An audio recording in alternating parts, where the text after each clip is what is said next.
So most of the deals I work on, when the buyer makes its proposal to the seller in the form of a letter of intent, the proposal is on what's called a cash-free, debt-free basis.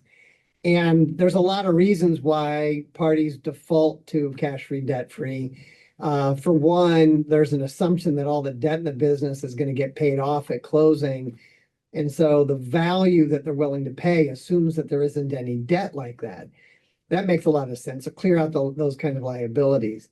And then cash-free also enables the buyer to assess the business in sort of its cleanest state and figure out what the value is, more on the operations and the operating income than on something else that's in the balance sheet. So that makes a lot of sense.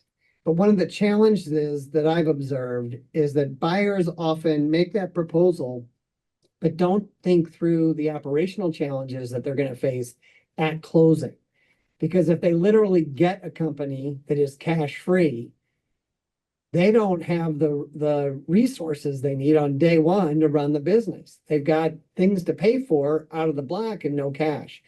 And so typically what that means is the buyer actually has to put some cash into the business in addition to the purchase price that they paid.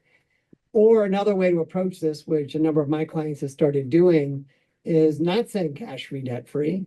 They'll say debt-free, and they'll assume a minimum amount of cash in the business. And they'll specify the exact amount of cash, $1 million, $5 million, 200,000, depending on the size of the company. So that on the closing date, they're not left with a company that literally has no cash to run the business.